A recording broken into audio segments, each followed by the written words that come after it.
سلام دوستای خوبم، امیدوارم که حالتون خوب باشه. امروز میخوام درباره این موضوع با هم صحبت بکنیم که خب حالا ما تو عصر تکنولوژی به دنیا اومدیم، نمیتونیم کامل ازش کناره‌گیری بکنیم که آسیب رو مغزمون نزنه، تمرکزمون خوب باشه.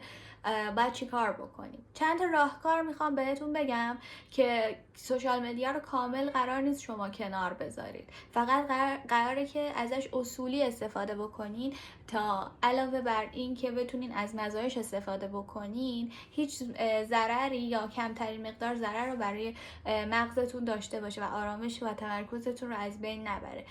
چند تا راهکار ساده میگم که حتی گوش دادن و شنیدنش هم ممکنه که تو زندگیتون تاثیر بذاره. شب قبل از اینکه بخوابید حدوداً 1-2 ساعت قبل از خواب ریلز دیدن و اسکرول کردن رو بذارید کنار، متوقفش کنید، یه کار دیگه انجام بدید. مثلا شروع کنین به کتاب خوندن یا پادکست گوش دادن یا اصلا هیچ کاری انجام ندید، ولی سعی کنین که مغزتون رو اون حالت هیجانی قرار ندین 1 تا 2 ساعت قبل از خواب.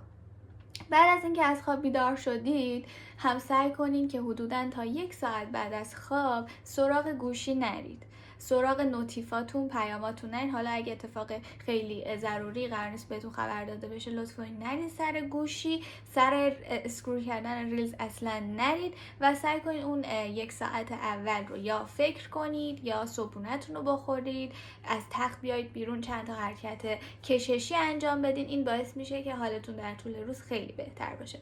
کار بعدی که ما قرار انجام بدیم اینه که خب ببینید نمیتونیم استفاده از سوشال مدیا رو کلا قطع کنیم برای خودمون. باید چیکار کنیم؟ باید یک رژیم داشته باشیم، رژیم رسانه‌ای. حالا من چیکار میکنم؟ میرم داخل اینستاگرامم و محتواهایی که میبینم اذیتم میکنه، درسته که دارم یه لذتی میبرم ازش ولی هیچ فایده‌ای برام نداره، صرفا داره وقتمو میگیره، باعث میشه من کنجکاو بشم راجع به چیزهایی که اصلا تاثیر تو زندگی من نداره. مثلا بلاگرها، زندگیاشون، اتفاقاتی که برشون پیش میاد، محتواهای بیش از حد مسخره، زننده، همه اینا رو بزنم not interested و محتواهایی رو برای خودم در واقع انتخاب کنم تو رژیم رسانه.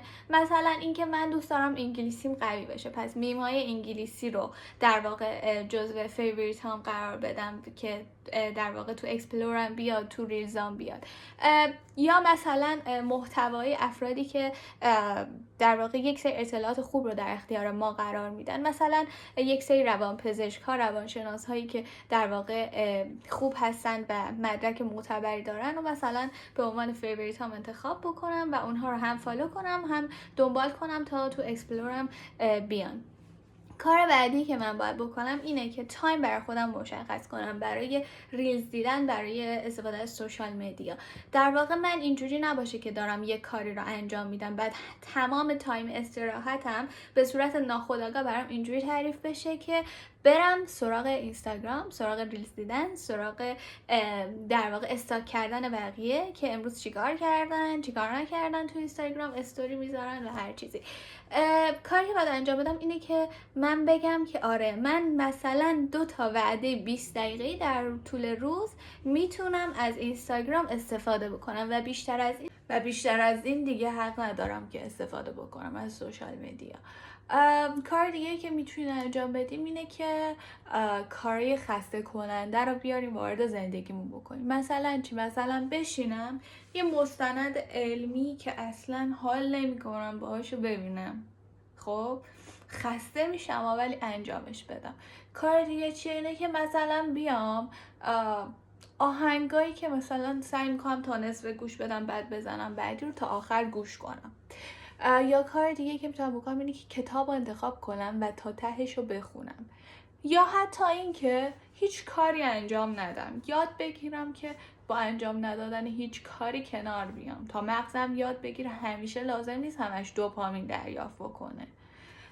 مثلا بشینم 40 دقیقه نه کتاب بخونم، نه آهنگ گوش بدم، نه اکسپلور گردی کنم، نه با کسی صحبت کنم، 40 دقیقه بشینم فکر کنم به زمان حال، به اتفاقاتی که برام افتاده قرار بیفته و نه که نشخوار فکری بکنم، فقط بشینم فکر کنم این که الان نسبت به خودم آگاه بشم. این کار را که انجام بدید میتونه یه تاثیر خیلی خوبی داشته باشه در طول زمان روی مغزمون، رو تمرکزمون، که بتونیم در واقع مثل گذشته قبل از سوشال مدیا تمرکز کنیم و در واقع مضرات سوشال مدیا رو به کمترین حالت ممکنش برسونیم.